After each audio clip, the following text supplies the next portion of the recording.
ஒரு 2 வாரத்துக்கு முன்னாடி வந்து அண்ணாமலை அவர்கள் இலங்கை போயிருந்தாங்க. இலங்கையுடைய ஜனாதிபதிக்கு வந்து ஒரு பட்டம் ஒன்று வழங்கப்பட்டுச்சு கம்பர் கழகத்திலேருந்து.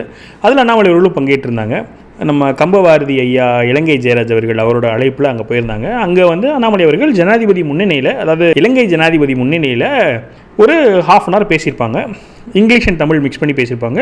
கம்பராமாயணத்தை பற்றி, கம்பரை பற்றி பேசியிருப்பாங்க. அந்த வீடியோ வந்து ஒரு சின்ன சேனலில் போட்டிருக்காங்க. நான் அந்த லிங்க்கும் நான் எடுத்து உங்களுக்கு ஷேர் பண்ணுறேன், அந்த முழு வீடியோவோட லிங்க்கு.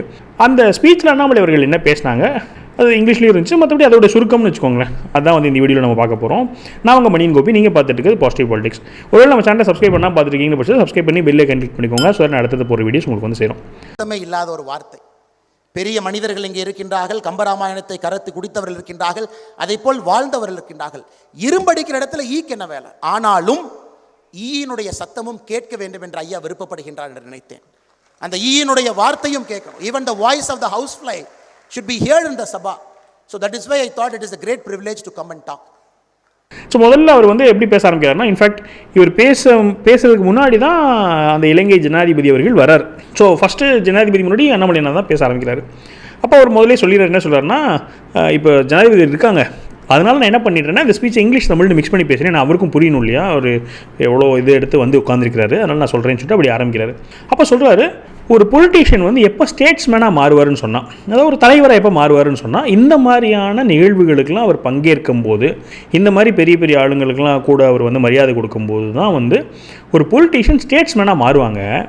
இவர் வந்து இந்த மாதிரி நிகழ்ச்சிகளில் பங்கேற்கிறது ரொம்ப பெரிய பாராட்டத்தக்க விஷயமா இவர் ஸ்டேட்ஸ்மேன் மாதிரி பிஹேவ் பண்ணுறாருன்னு சொல்லிட்டு அவரை பற்றி பாராட்டி பேசியிருப்பார்.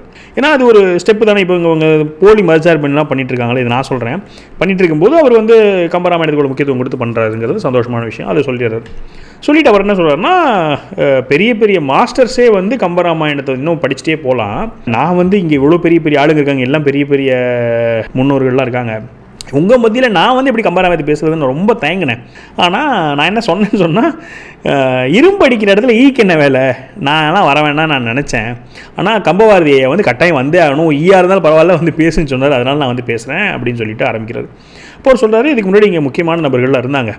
ஒரு இஸ்லாமிய ஒரு மருத்துவர் இப்போ வந்து பேசிட்டு போயிருந்தாரு, அப்புறம் ஒரு ஹிந்து மருத்துவர் வந்து பேசிட்டு போயிருந்தாங்க. அதனால் எல்லா மதத்தவருமே வந்து இங்கே வந்து என்ன பண்ணுறாங்கன்னா, கம்பருக்கு மரியாதை கொடுத்து கம்பராமாயணத்தை பற்றி பேசுகிறாங்க. இப்போ இந்த இஸ்லாமிய மருத்துவர்லாம் கிட்டத்தட்ட 325 லிவர் சர்ஜரி பண்ணி இந்தியாவில் தான் வந்திருப்பாங்க போல். 325 லிவர் சர்ஜரிக்கு மேலே பண்ணியிருக்காங்க. உலகத்திலேயே ரொம்ப டாப் லிவர் சர்ஜன்ஸில் அவங்க ஒருத்தங்க. அதே மாதிரி அந்த ஹிந்து மருத்துவர் ஒருத்தங்க இருந்தாங்க இல்லையா, அவங்க வந்து ஒரு நாளைக்கு 8லேருந்து 10 சர்ஜரி பண்ணுறவங்க.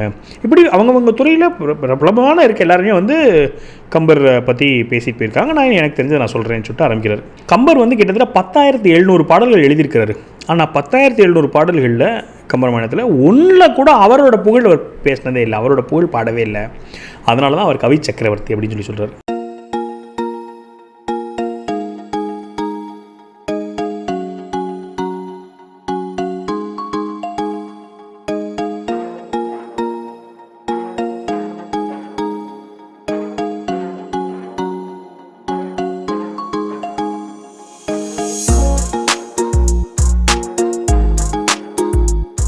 அவர் சொல்கிறார், இந்த மாதிரி ஒரு காவியங்களுக்கும் ஒரு கோர் சென்டென்ஸ் ஒன்று இருக்கும். சிலப்பதிகாரத்துக்கு வந்து அரசியல் பிழைத்தோருக்கு அறம் கூற்றாகவும் இருக்குது. அதே மாதிரி கம்பராமாயணத்துக்கு என்னன்னு பார்த்தீங்கன்னா, அறம் வெல்லும் பாவம் தோற்கும், இதான் வந்து கம்பராமாயணத்தோடது அப்படின்னு சொல்லிட்டு இலங்கேஸ்வரன்லாம் பார்த்தீங்கன்னா அவருக்கு அவ்வளோ புகழ் இருக்குது, அவ்வளோ நல்ல நல்ல குணங்கள் என்னென்னவோ இருக்குது, இருந்தாலும் அவர் தோத்துட்டார், பாவம் பண்ணனால தோத்துட்டார்.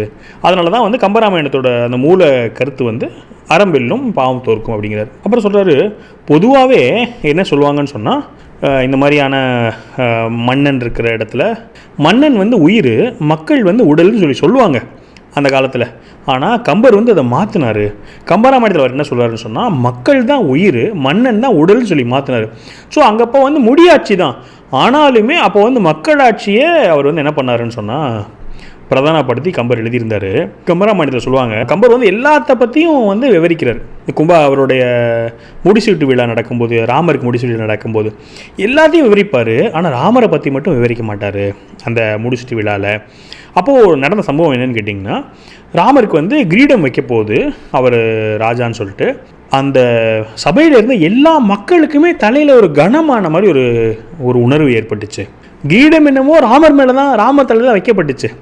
ஆனால் அங்கே இருந்த மக்கள் எல்லாருக்குமே அவங்க தலையில் கிரீடம் வைக்கப்பட்டதான ஒரு உணர்வு ஏற்பட்டுச்சு. அந்த ஒரு பாரம் இருந்துச்சு.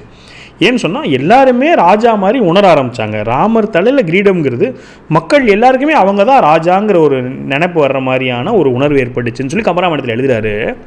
அதனால் அப்போவே முடியாட்சி இருந்த காலத்திலேயே மக்களாட்சியோட உயர்வை பற்றி கம்பர் எழுதியிருந்தாருன்னு சொல்லி சொல்கிறார். அதுக்கப்புறமா நம்ம ஏற்கனவே பார்த்ததுனால நீங்கள் பார்க்காதவங்க அந்த வீடியோ பாருங்கள், நான் உங்களுக்கு அதை லிங்க் ஷேர் பண்ணுறேன். சென்னையில், அதாவது இலங்கைக்கு போகிறதுக்கு முந்தின நாள் அவர் வந்து சென்னையில் இருக்கார். சென்னையில் இஸ்கான் சுவாமிஜி கூட ஒரு கலந்துரையாடல். அந்த கலந்துரையாடலில் அந்த இஸ்கான் சுவாமிஜி வந்து ராமராஜ்யத்தை பற்றி அண்ணாமலை நான் ஆக்சுவலாக கேட்பார் அவர்கிட்ட, ராமராஜ்யம்னு என்ன அப்படின்னு கேட்டிருப்பார்.